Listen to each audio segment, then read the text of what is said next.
Well, hello there, everybody. It is Friday morning today, Eastern time for us and for you, Melinda. We are here, Sherri Johnson, Rockstar interview. I am so excited. Today's guest is a very, very good friend of mine, all the way from Dallas, Texas. And it's Malinda Howell from Ebby Halliday. Melinda is the Senior Vice President of Brokerage for, she's going to tell us how many offices and what she does.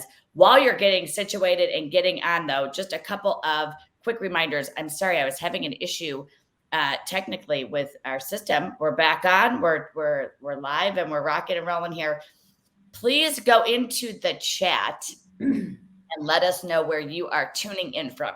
Put your name in there so we can see it, and we would love to have you tell us where you're coming in from. I'm going to get rid of this one banner because it's like bizarre here. There's something going across. Telling us about StreamYard. There we go. Get that off of here. And, I'm just excited because we've got one of the very best brokers, managers, leaders in the country today with us. And Malinda, thank you for being here. Thank you.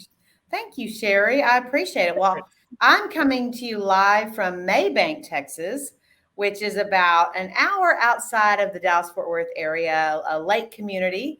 And this is one of our newest offices. So this is one of the offices in my region, and I'm excited to come from here today. Excellent. Excellent. Yeah. So, first of all, we are going to be talking about some of my favorite topics, your favorite topics, which is why you were just the easiest choice to call when I thought of this. And it's been a while. We launched our Rockstar interview. I saw you in San Diego most recently, NAR, with your sidekick, Carolyn Rawson. You two are just my faves. And, everyone today, you are going to get some real takeaways.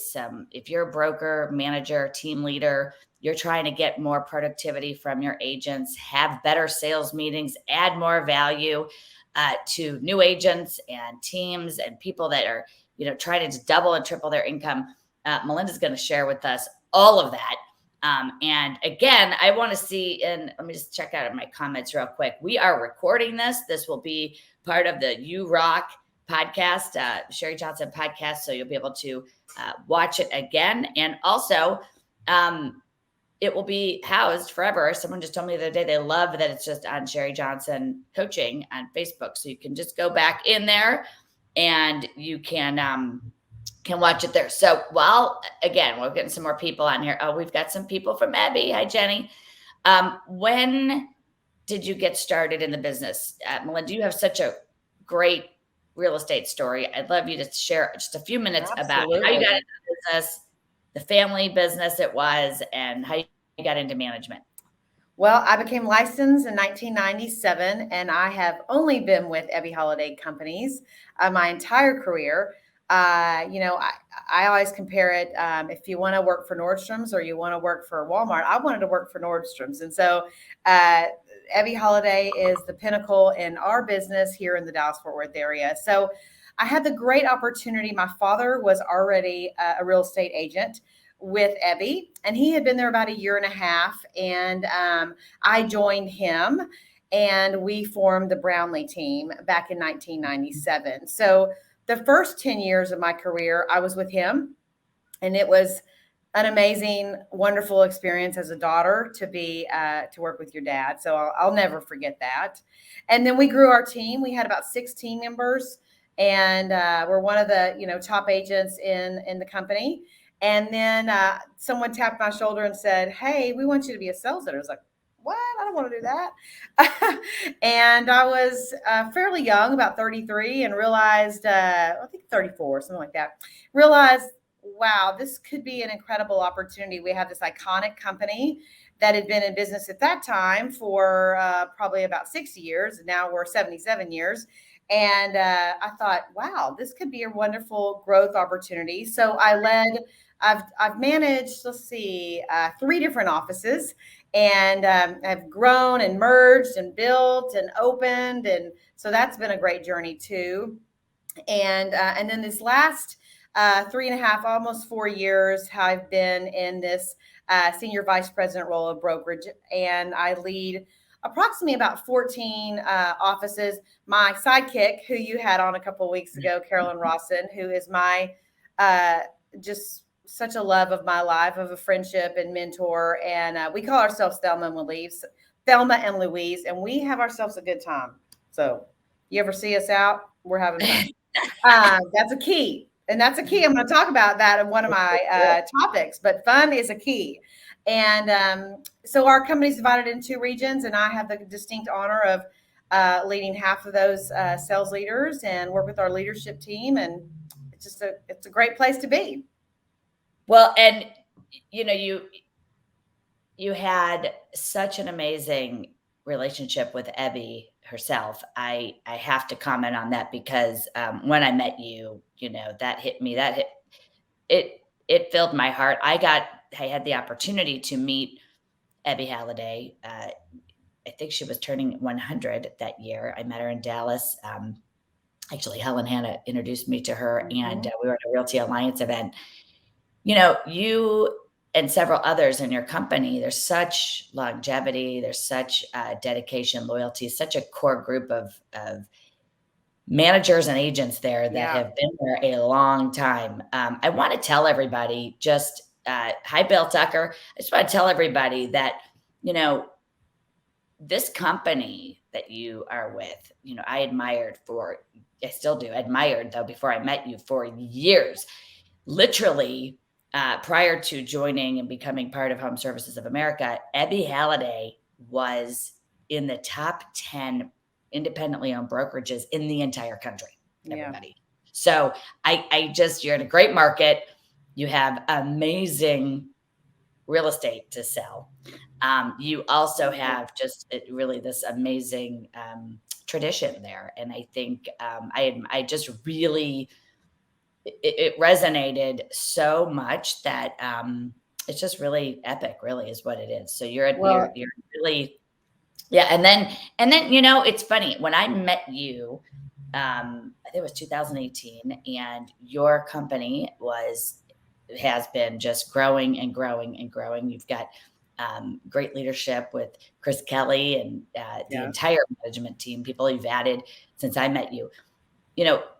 What makes it so amazing, and you were doing these things, long before you were in this position, frankly. I feel like it's just been, you hit the ground running, you became a manager, and I think it was your calling.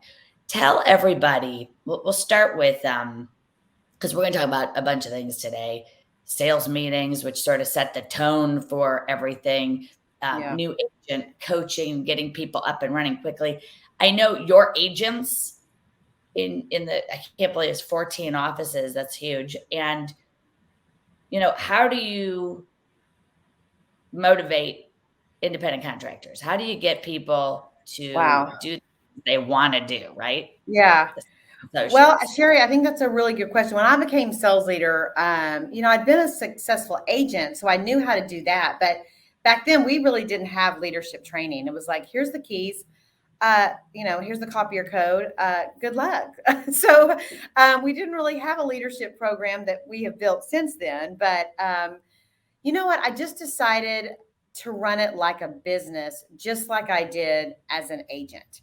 And, I think the very first thing that was really, really important to me is to know that I'm their advocate and that I was going to always have their back. So sales leaders who are listening in, I think that those agents, especially I was newer, I'd been an agent with these, and I took over being a sales leader in the office where I was an agent, and I was quite a bit younger than everyone else. So, I had some roadblocks or challenges stepping in, but what I told them is I'm always going to have your back, because that's what everyone wants.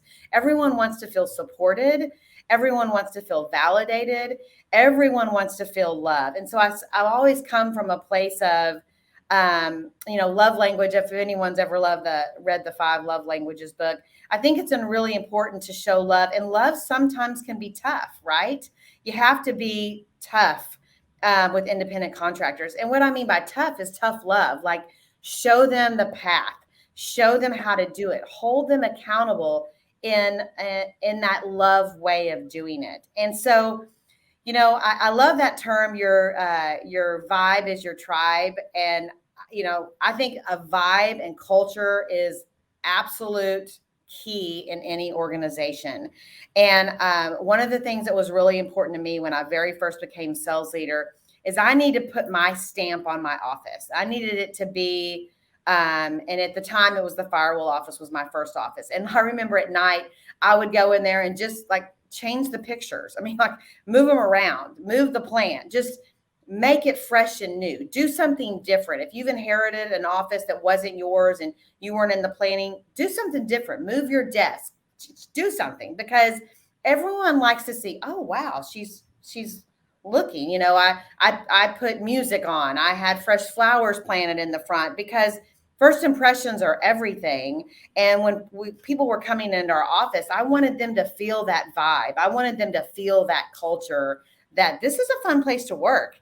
And we're professional. We have a great time together. We're a family. But it's an environment that because we're selling homes for the most part. And I wanted it to feel like home. So I think setting your stage and creating that environment was really, really important in the beginning of my career.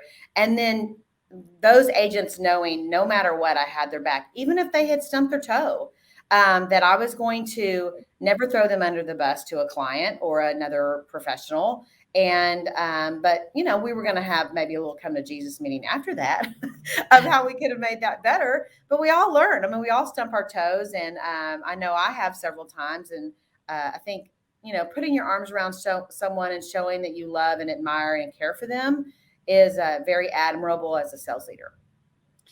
I've been in your office. I've seen you conduct meetings. I've actually been right there, front row center. So I know the vibe you're talking about. And I think you set a tone of, we're here to work. Yeah. Not about right. And, if you want it, you can have it. And I think building confidence, building trust, these agents trust you and they know you'll walk through a wall for them. And that's huge. Most of what we do is building people's confidence and giving them the encouragement to go out and do that. Mm-hmm. So tell us what you do on a regular basis with like a new agent who comes in and you hire them. Of course, they go to the corporate, there's training that they go to, right? And then what do they do out in your branches? I know you're sort of over a regional now, but as a manager, what do you do and what do your managers do that you coach your managers? I think everyone has their gifts. And I think identifying what your gifts are as a leader are really important in the style you're going to project in your office. So one of my gifts was I love the operations side of this business. I mean, I was obviously gifted in sales, but I also am gifted in getting people up and running and understanding. And so, obviously Sherri, I mean, let's give a shout out to Sherri and her coaching program and all the things you can do. And I would say invest in yourself, number one, because if you're not investing in your skills and talents, you're never going to be at the pinnacle of your career. And so I invested in my agents. And I did that by what I felt like my gifts and talents were of getting them operationally sound so that they could take on more. Because the only way to rise in this ranks is to sell more units. And so, once you're doing one under your belt every month, now, okay, let's go to 2, let's go to 3. And are your operations, your behind the scenes, strong, and are you efficient?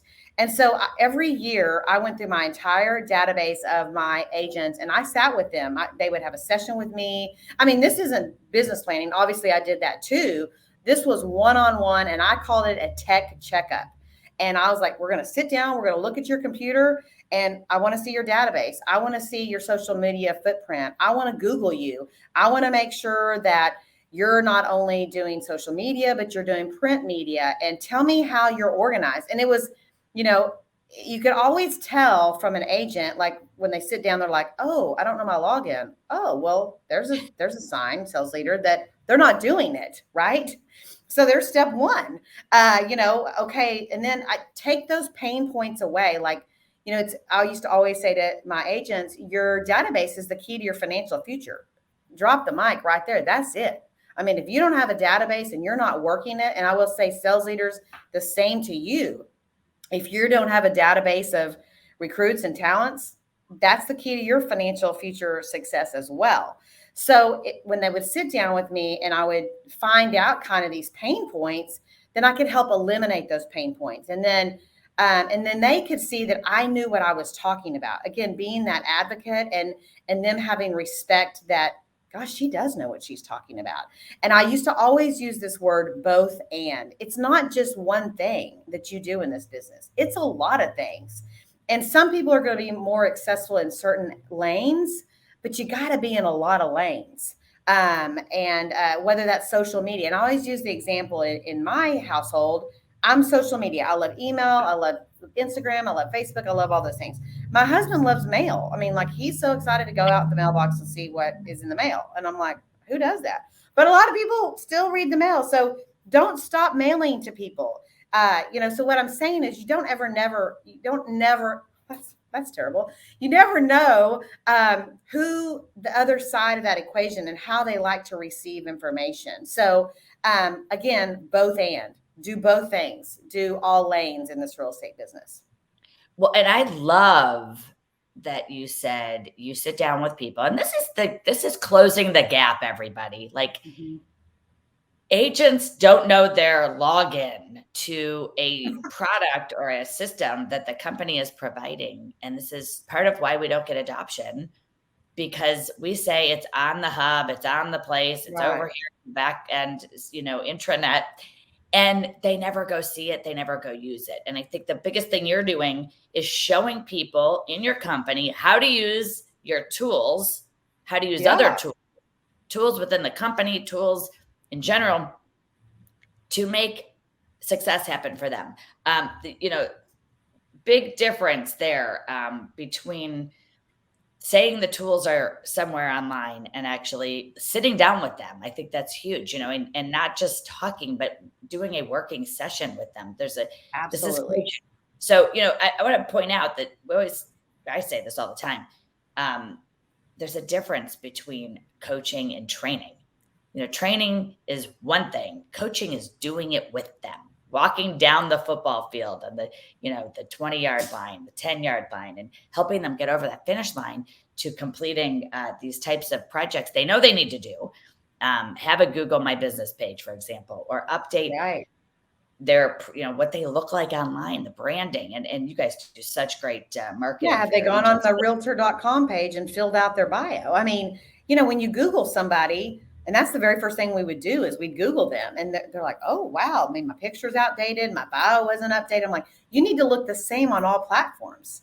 And so anyway, but I think it is important. And it's a very tactical approach to just not talking, but doing, action oriented. That's what I mean. 100%. You help people hit the ground and running, and you put them in a position to succeed. So tell us about your sales meetings. I think they're highly focused on team goals. They're highly collaborative. Lots of people talking besides you. You're creating sort of an environment of success. Describe for everybody how often you have them, why you have the cadence you have, how you promote the sales meeting, how you get attendance, and sort of the what happens at your sales meeting. What's Absolutely. The goal? And that's actually kind of part of the role that I miss. I absolutely love doing sales meetings. I really did. I put a lot of time and effort into them. I'm a themey girl. So like everything had a theme. And, I would decorate for the theme. I would dress for the theme. And I mean, not cheesy, but, if it was one time I did like ice cream sundaes, and we all figured out what their ice cream flavor meant. And so we served ice cream. So I think what's really important is, number one, I changed a lot of things about sales meetings. We did them twice a month. I used to do them once a week. And then my agents asked for it to be twice a month. And so I honored that. I used to do them once a week, but I did them twice a month. But I will say the opposite of that week, I had a training session. Yeah. So those hands-on coaching sessions with them, whether on a tool. So twice a week I was in front of them. But the other thing I did is I had my staff. We had 3 staff members in the branch that I led. It was a large branch. And number one is I had my staff there 30 minutes early than the time they were supposed to be there. So, for example, we were 8:30 to 5:30. I had them there at 8, and then they could leave that day at 5, because it is like a receiving line in a wedding. So it's like the bride and groom. You and your staff, the coffee needs to be made, the breakfast is whatever your gig is, the music needs to be playing, the handouts need to be out. You got to create that vibe. And it was like a wedding line. Like, I stood there and I welcomed every single person to my meeting. I'd hug them. I would back when we could do that. And now we're back to hugging, thank God. And just high five them and congratulated them. And, sometimes we'd have little goofy things to hand them. But it was my time and my staff's time, that they knew we were there. So that's number one, is setting that stage of, it's kind of like an open house in a way that an agent should do. They should be there early. Their sign should be up. They should have that vibe. Music was going, laughter was happening. And one of my agents used to say to me, and I loved it, she's like, I'm at Ebby Church. I mean, like, I got them jazzed. I got them ready. So I always was agenda based. And I started on time and I ended on time, which I think is extremely important. I always sent them the agenda the day before, so that they knew exactly what we were talking about. We're a Google-based company. And so again, this is another both and learning lesson, is that you have to communicate several ways, because everyone receives information differently. I put our entire quarter of all events on on the Google Calendar and invited every single agent, so that when they would check their phone in the morning, they knew where they needed to be, because I had invited them to it. So they could never say, I didn't know. Right. Yes, you did. It's on your calendar. Because remember, in our little technology session, when I sat down with you, I made sure you knew how to use the tools. Exactly. Number 2 is we put it up. We had like an internal Facebook page, and we would always put it on there. Number 3, the day before, I would send a printed agenda as well as a bomb video, because some people like to watch videos, some people like to read. So again, I had 4 touches before the meeting ever even started. Now, a lot of people had always asked me, do you record your meetings? Do you send out a recap? I didn't. Just because I wanted them there. Now, we're in a little bit different world with the virtual. So now we are offering, both and, so they can be live or hybrid. But I didn't want them to miss. And so if they missed, they realized, like, well, should have come. I mean, I wasn't really like that, but should have been there, because we talked about some great things. So we always started with accolades and highlighting people. Again, everyone wants to feel appreciated and rewarded. We always, our new agents, if they had their first closing or their first listing, we would hoop and holler for that. And we always congratulate. We have different levels and so on. But again, kind of back to the Ebby. Oh, the light just went out. I don't know how to get that back on. The other thing, kind of back to church, is just a good analogy. Is like, it's kind of your sermon time. I mean, and not preachy, but you need to have 20 to 25 minutes of meat, of something that you're a value add. And so, maybe it's a technology, maybe it's a contract, maybe it's just sales opportunities, what's happening in the market. It is your time as a sales leader to shine and to show your value and to be an advocate for them. And I got such a high off that. After the sales meetings, I was like, this is awesome, Yes. So that's really how it went. And I will say, kind of back to, we're here to work. You cannot let those people, take over your meeting and interrupt you. Hold tight. We'll talk about it afterwards, in a very kind and polite way. But there's nothing worse, especially top agents, when you got somebody that every single time they're in the front row and they dominate your meeting, you got to nip that in the butt, because then they don't want to come back. So you, in a very kind, polite way, table that. We'll talk about that after you and I one-on-one. Yes. So that they realize, like, that's not how you interrupt a meeting. So, but it was fun. It was collaborative. They learned. And so I loved them.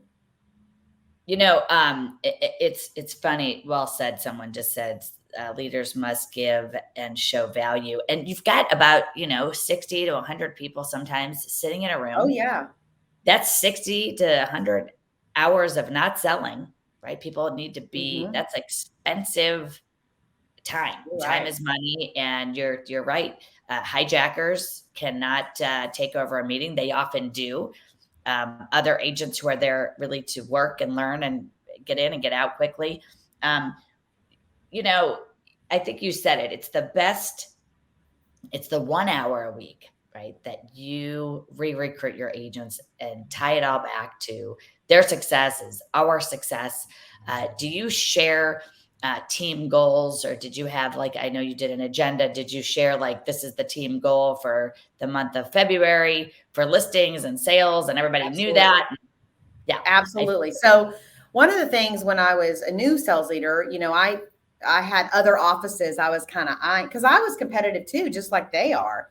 I wanted our office to up the ranks. And when I inherited my office at the time, we only had 24 offices, and I think we were the 21st office. I mean, we weren't high up. And when I left, we were third. I mean, so not left, but when I went to a different role. So, I mean, you got to get their buy-in too. And so I would always say, okay, well, this office here, they did X and we did this. Yay. So it was like a celebration for them too, knowing, hey, we had done more units, or our average sales price was higher. So find a nugget that your office is achieving really well, and then find something where you could use improvement. Like, okay, everyone, we got to get our units up, and or our pendings up, or whatever that is. Obviously right now, listings. So and they got the buy-in like that. Oh my gosh, we were better than that office. That's amazing. And so and then when we beat them and we got that, they were like, wow, like, we're proud to be, the number 3 units in the company, or whatever it was. They carried that too with pride. Yeah. And you're making every agent a part of something bigger, the flagship office. Really, you're setting the tone. Any office is a direct reflection of its leaders. So, I know you don't have a bad day. I know if you are, you get in your car and you go get a Starbucks, or you leave for 15 minutes. We just can't let anybody see us down. It's just a constant positivity that just radiates and then is contagious. That's what ends up happening, is that vibe goes viral, and your agents It is. come in for that weekly Ebby church. I mean, I love that analogy. I can't believe I don't think I've ever heard that. And I love it. I also remember, and you said 4 times to create the excitement. You're going to miss something if you're not here. And that's, if you miss a meeting, you miss a lot. You might miss a new listing that's getting announced, right? You might miss a new strategy for how to get more listings. I think I love, love, love all of this. And, having healthy competition is healthy. It doesn't have to be the same people every week getting the same accolades. I love that you incorporate other, recognition to anyone who's contributing. It's funny when you we can't always ask the same top agents to bring in every single month what they're doing, but everybody together, when you have an office of 60, 80, 150 people, everybody, if we all did one more than we did last year, right? Or something to inspire and excite them. So we have a question. Yes. On back on new agents. And this is a really good question. Jean Cerny, thank you for asking it. How do you motivate new agents who have kids and another job to meet and do classes? Ooh, that's a good one. And I luckily, when I was especially a newer sales leader, I recruited a lot of young moms and dads that had young kids. And I think you've got to find out what's important to them. And so if they can't make the meeting, try to figure out something that they can. But I want to back up a little bit. In my interview, I always told them what was important to me as a sales leader. And there were 2 things that were important to me. Number 1, you need to come to the sales meetings. And so if they already told me up front they couldn't ever come to a sales meeting, it was going to be a really hard buy-in for them to embrace our culture and understand what we're going to do. So that was, and I'm not saying it was a red flag, but it was like, okay, well, let's work through how we get you there. maybe it was a financial issue that they didn't have daycare or something. Well, let's get you up and running. So there is a Mother's Day out program you can go to in your community at least that one day a week so that you can come to the sales meeting, or maybe there's a family member that can help you. So I think that's important to ask those questions, because this is a career. Because if someone does need to go see a house at 10 a.m., what are they going to do? So those are kind of some things you want to talk through in the interview.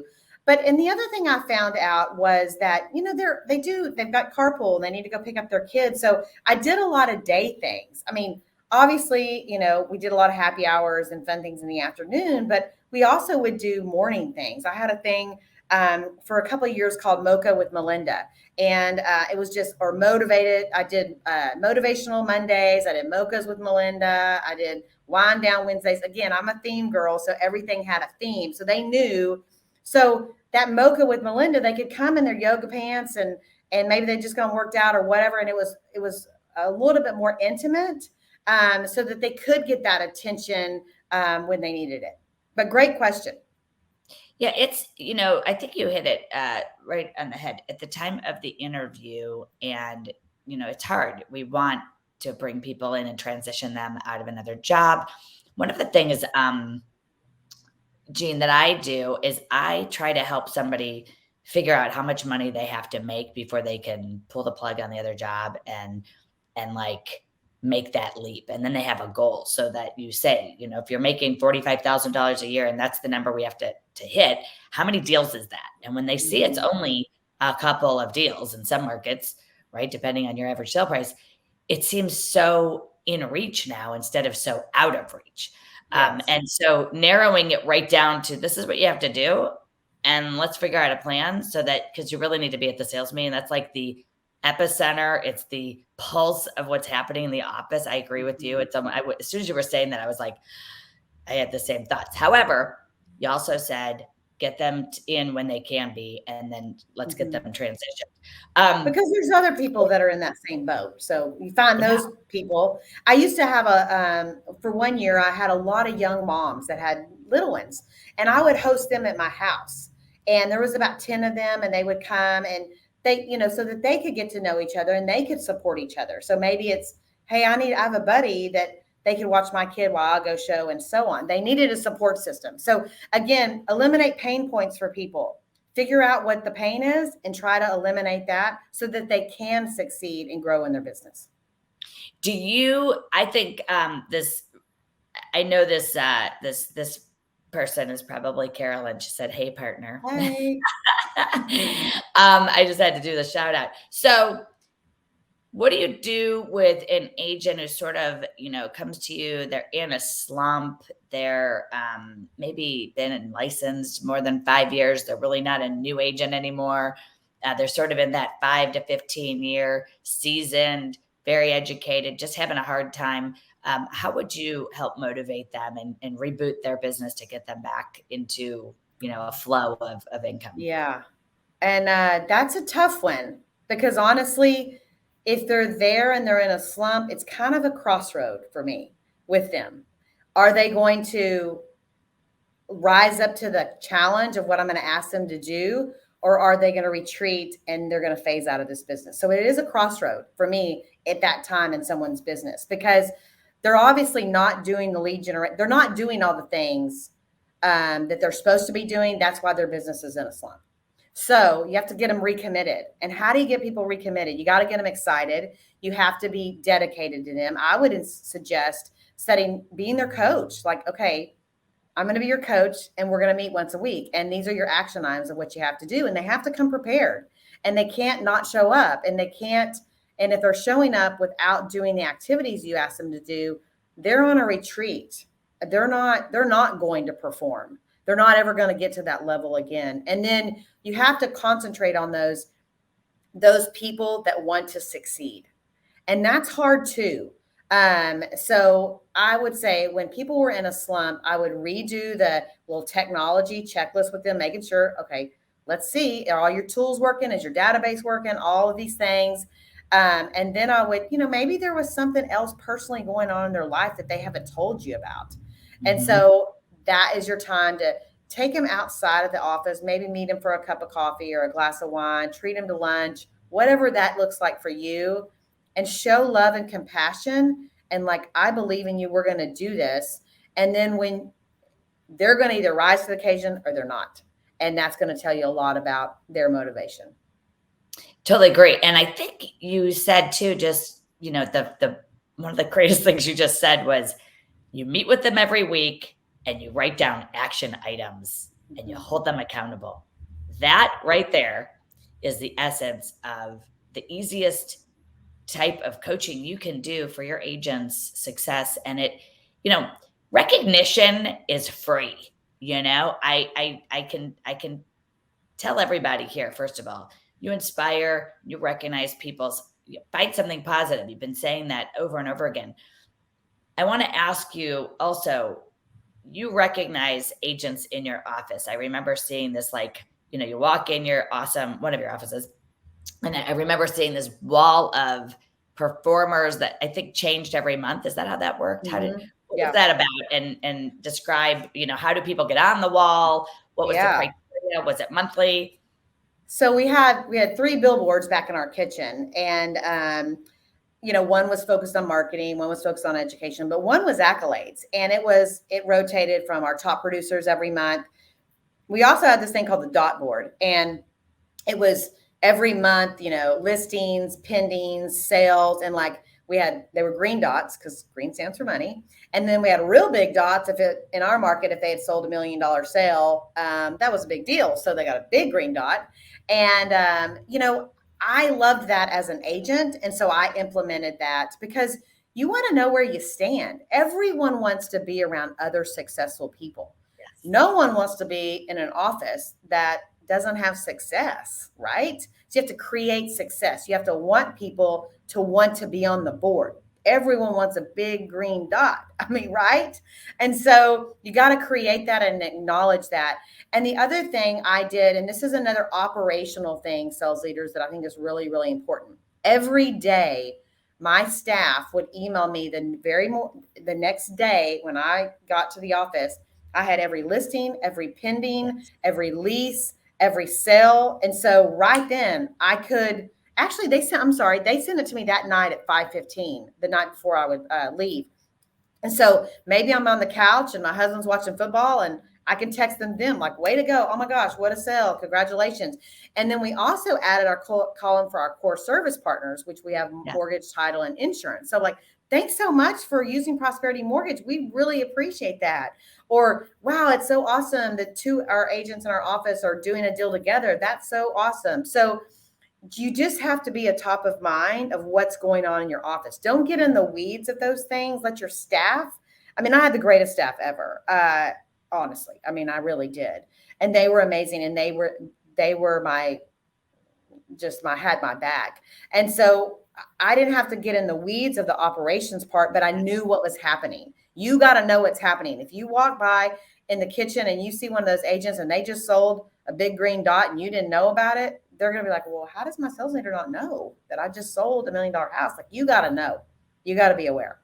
That's right. And I want to point out something that I think is really unique to your company and part of why I think you're so successful at Ebby Halliday Companies. First of all, when I visited, one of the first times I was there, I remember y'all telling me that you were in charge of sales, and there's a big difference, everybody listening. Okay. I promote strongly that you become a sales-driven leader, not a desk manager doing admin. Right. And I say this affectionately, and you said it at the beginning, there's very little management leadership when you become a manager. You think your job is to sit there and wait for people to bring in a contract or make sure the copier works. I don't know how to make sure. I don't even know how the copy or any of that stuff works. Why would I?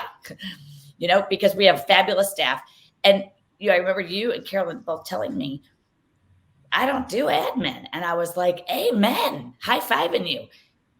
Not because it's not important, but it's not the best use of your time. You're driving sales. You're giving the atta girls, atta boys. You're recognizing people's accomplishments, and you are just that constant flywheel. It's like a freight train that's going, and you're going, and you keep it going, and it's moving. And you're not in your office sitting there, looking at reports. I mean, you're seeing, No. what the deals are before they tell you, which is huge. I mean, there's nothing more important than when you get a call, when you haven't even told your broker or manager, sales leader, hey, I had a sale, and they're already calling you because they know about it. I think that's brilliant. I remember you showing me that report. And I know your managers probably, you've adopted that and trained them to do that as well. So staff does the admin. I think that's like a big shift for brokers who are viewing too many deals and taking too long to do admin activities. I say those are not going to drive the bottom line or the top line revenue of your company, of your business, which you're running like a business, which you also said. You are the CEO of your own office, and you have to treat it like that. That's correct. And you brought up core services right before you said that. I wrote down core services adoption, and you have a very strong culture of that there. The benefits, 95% of consumers want what the benefits of one-stop shopping. Your company has been very successful in providing that value, both to an agent so that they can go on to the next deal with confidence that their pre-approval is valid, and that they know, like you said, they're doing a deal in-house. It's very, very, you don't have to worry about taking a house off the market for 15 days. Right. You've got a pre-approval from an in-house company. How would you sort of tell us when people give you some pushback, or they had a bad experience and it was 5 years ago and they're still talking about it because they can't forget that, this is one of my funny stories. This agent said, I'm never using title. And I said, oh my gosh, what happened? And they told me. And then I said, oh, when was that? First of all, did we correct it? And they said, yes, we corrected it with a new check for $5,000. I said, oh, that's fabulous. Good. And then they were so angsty about it. I said, when did this happen? And you could have thought it happened like 3 months ago, and it was 5 years ago.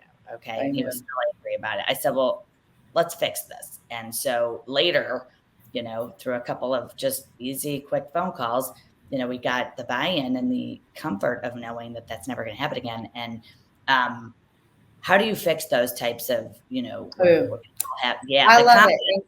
Broken. You want to get them back, because a lot of us struggle with that. A lot of people listening today. Well, I think it takes confidence. Number one, sales leaders, you got to be confident, and you got to be confident in your people. And I was very confident in my people, and I love them to the core. Like, I loved my mortgage, title, and insurance person still to this day. I mean, they're still some of my very best friends, and they knew I had their back too. And you've got to be willing to, kind of back at the very beginning when I said you got to be willing to show tough love to people, because exactly as Sherri, the example you just get, well, they just didn't call me right back. Okay. Have you ever not called someone right back? And you gotta have to lead with another question. Have you ever done that? Has there ever been anyone that's been frustrated with you? I mean, my word for 2022 is grace. And I think that a lot of people lack grace in this business. And it's really, really important that we show grace to others, the other agent, the core services partner, whatever. They may have gone to their children's school that morning. They may have had something else. They weren't just waiting for your email. Now, here's what I will say, but they're in it with you. They are in it with you. So I think you've got to explain that, sales leader, to your agent. Like, and my loan officer used to always say, like, try me the first time because you were asked to. Try me the second time because I did a really good job. I mean, let them earn the business. And if they're not earning the business and they're floundering, then that's a separate time. But for the most part, these people are doing a great job. And you've got to highlight that. I highlighted that every single sales meeting. Again, that was part of our, gosh, thanks so much, an attaboy, because others will follow. Everyone wants to be with successful people. And if you're attaboying the top agent for using your core services partner, the newbies see that. and like, oh, maybe I should be using the core services partner. So I think it's just really important to show a little tough love sometimes and be like, we all make mistakes, and I'm so sorry that was a bad mistake, or gosh, I'm so sorry they didn't call you back on Sunday night at 11 o'clock. They could have been sleeping, but because they were exhausted, but they made it happen Monday morning. Give them some grace. That's my advice. No, I love it. I love that that's your word. It's not they. We have to be very careful how we use words. A lot of my management leadership program is about changing your wording, because when we say they, it's divisive. It is we. We are they. Yeah, Right? And that's right. and I think one of my faves is to tell everybody, hey, we all work at a mortgage company. We all work at a title and insurance company, all of us.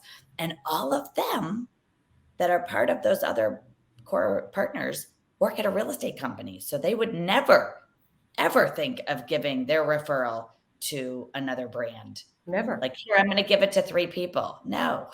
You know what I mean? And I always point out that they get paid the same way. Like, they're on commission too. Yeah. I mean, so, they're not getting paid unless you're getting paid. And there is real value, I believe, in doing it and having it as a seamless transaction. Again, if your company has that, you're struggling with that. One of the, Malinda just said, when you point out that top agents are using these core partners and having success with that, it speaks volumes. You can add that to your agenda. We have an agenda template I give managers and sales leaders that lists the people. So it's right there, and Absolutely. It's kind of funny because we've taken adoption from single digits to over 80% just by adding the names of the referring agents on the sales meeting agenda, because it's I can't, that testimonial, especially if they say, oh, wow, Jim was complaining about mortgage 2 weeks ago and he just gave them 3 more deals. So it speaks, it really speaks, everything Absolutely. Speaks. And it's just so great. So we are, I think somebody wrote, oh, this was a comment. And I think this is a great comment. Watching from New Jersey. Thank you for saying it's fantastic content. I agree. I think it's been a fantastic interview. And I want to point out, this is from someone who's a team leader, and I love that. And I don't know, I can't tell right now who this is. So if you want to throw your name in there for me, maybe you're in coaching with us, and maybe it's Amy. I have a feeling it's maybe our one of our New Jersey folks. Team leaders, sales leaders, you lead. Right. And you want to manage something, manage your time, manage your project list, manage, we see this, world leaders, political leaders, religious leaders, educational leaders, they lead. And for some reason in business, we say managers, and not at Ebby Halliday. At Ebby Halliday, I love the fact that you call your management team has a leader title. And I think that's also something for people to take. It is Amy Weltner. I'm good. I am so good. Hey, Amy Weltner, glad you're with us. This is really, I'm so glad you're here. When you think about leadership, every agent needs to be given that structure. The greatest thing about real estate is it's flexible. The worst thing about real estate is it's flexible, right? Yeah. And you think about agents are getting ready to get ready. And it's up to us to get them launched. They got to start before they're ready. That's where you come in. That's where you can be a pivotal point of success for them. I know, agents in your company, and you've got it in a different role now, but, when you're looking at regional coaching and training and the things that your company is doing to make sure agents are loving the company, loving the environment. And you have that. I mean, that is what just permeates every time I see, from your CEO to all of you and the senior leadership to your sales leaders, your staff. I think it just is awesome. I don't know if anybody else has any more questions. Please feel free to put them into the chat for Malinda, and we'll be sure to ask her. I have another question. About top agents that are just so successful that a lot of managers, leaders and managers and brokers would almost think they don't need help, right? So let me put it this way. I remember a manager who said to, one of my top agents, back when I was running a company, you're great to watch. And when he said that to her, I mean, it was like hitting a knife into her chest, right? Just into her back, you know? And what she said was,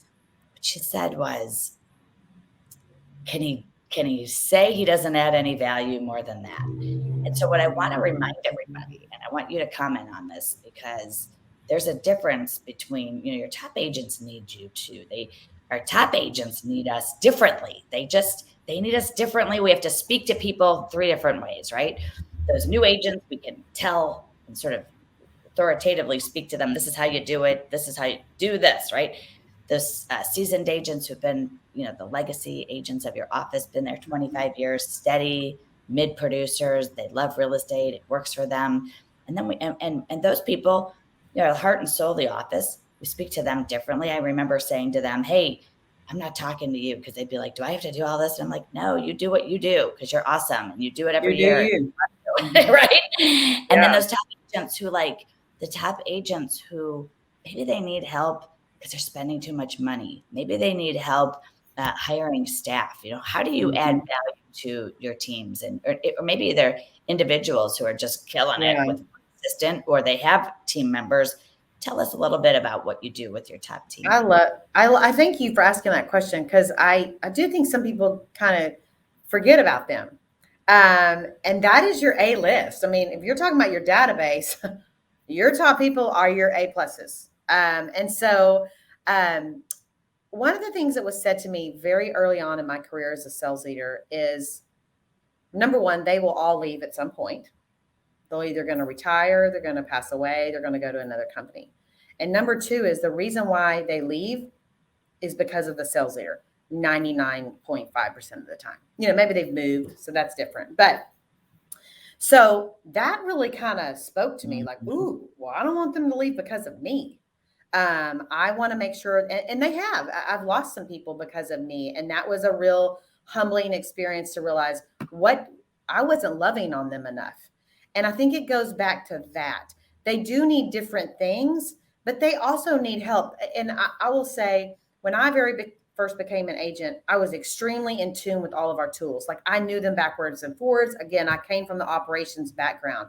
But then about 10 years later, I wasn't as versed in those tools. So your top agent, now they're at the pinnacle. They've been here 5 years, they've been here 10 years, they've been here 20 years. They learned 10 years ago. Right. So they're not as up to speed of the newest CMA or the newest MLS or the newest way of doing things. Hopefully they have some, but let's talk about individual agents. Most of the time they don't have a support team. So you got to get them re-engaged. Maybe it's sending them through Sherri Johnson coaching. Maybe it's sending them through hiring a coach, or, hey, you need to go back through, here's some great classes at our board that are some new MLS tools that you really need to be familiar with. So remember that they learned differently. Now they're at their pinnacle, and they've kind of forgotten to, oh my gosh, the light did that again. They've forgotten to put professional development in their career. So you need to point those things out. The other thing is, know what speaks to them. Maybe it's they just need to be stroked. Some people just need to be stroked and congratulated. Some people want to be wined and dined. Some people want to be left alone, and yet a handwritten note from you, or a text message, or a video message. You got to, and that's, as a leader, you need to know how to reach out to them, not how, you see what the difference is? Yeah. It's just like all people want to be loved a certain way. You got to figure out how to do that. I know that you do that. I don't know. You put that thing on I know. And I'm in Florida right now, and I don't have my normal studio, but what you just said is so important. We can't forget these people.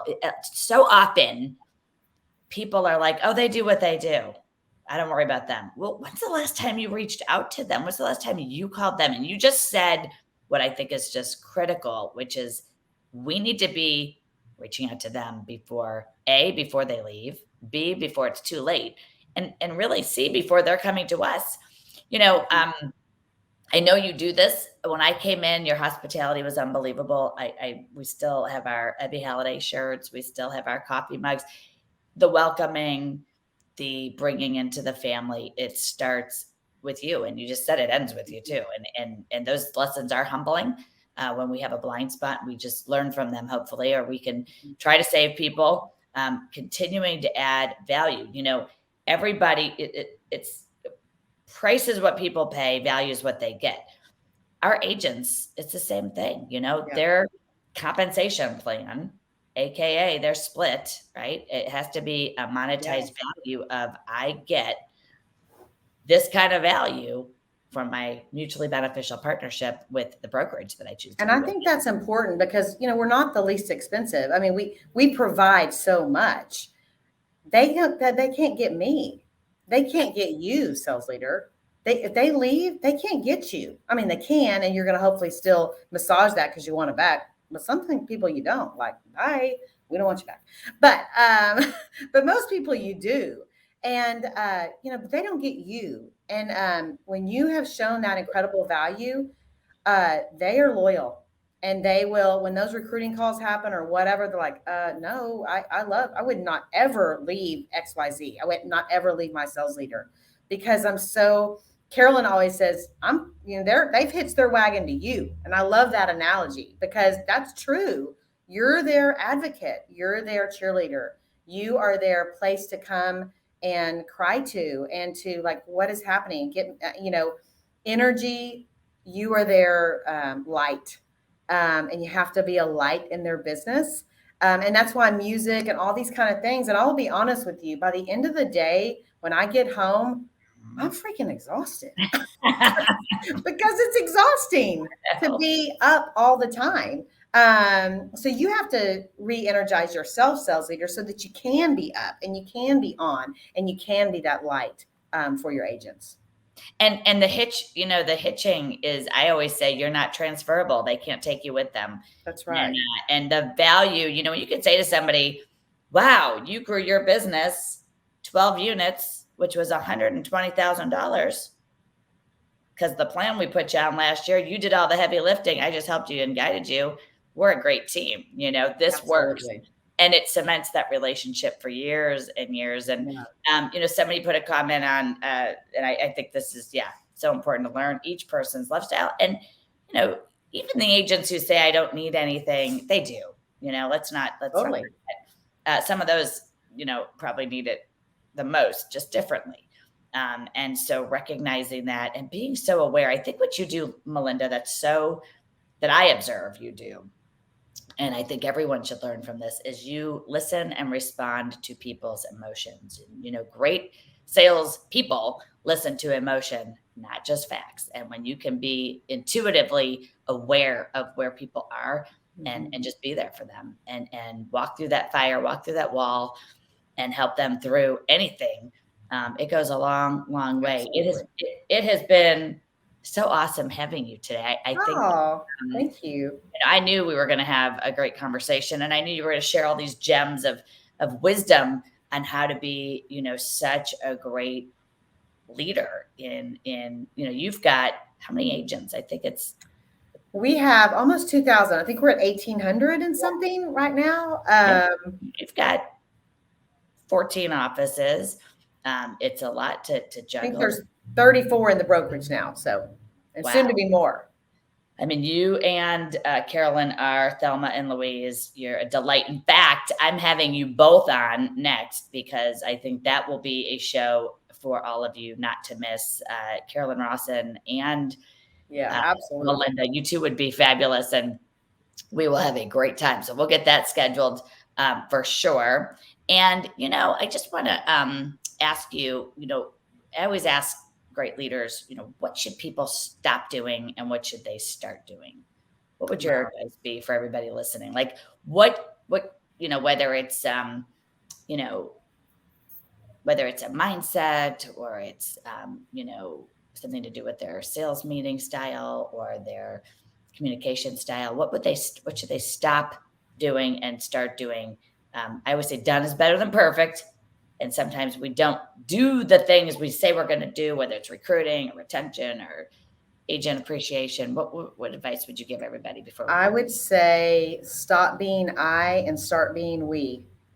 I think when you make it a family and you're a partner and you're with them till the end, that's a we. When it's I and you're a dictator kind of leader and not a collaborative leader, that's what, and that's hard because you are, and as I said at the beginning, you still have to show tough love and be the leader. I was coaching one of my sales leaders yesterday, and I'm like, this is the part that's not fun. We have to say tough things. Eat that frog. You got to do that first. But make it a we. Make it collaborative. Make it every single day when you're talking to people, it's about them. Give them Ebby. And you asked about Ebby in the beginning. Ebby gave you her undivided attention, eyeball to eyeball, hand to hand. You felt like you were the only person in the room. And when you make people feel like that, they will never leave you, and they are going to spread the firestorm to their other agents like, oh my gosh, you are in the wrong place. You need to be with her. You need to be with him, because it is a family. Everyone wants that. Not well. Here's what I will say. Not everybody. And I love it when Carolyn says, not everyone gets the opportunity to work here. That's right. And that's a confidence, like you may not be exactly, you're not a part of the we, you're an I. You got to be a we. Oh, that's so great. That's so great. And, everyone listening, take these, rewatch this. If you took notes, implement, if you implemented half of what was just shared, right, it would be phenomenal. We love having you, Malinda. Thank you, Sherri. Such a part of my we in the last 5 years of knowing you. And I appreciate your friendship. I appreciate your support.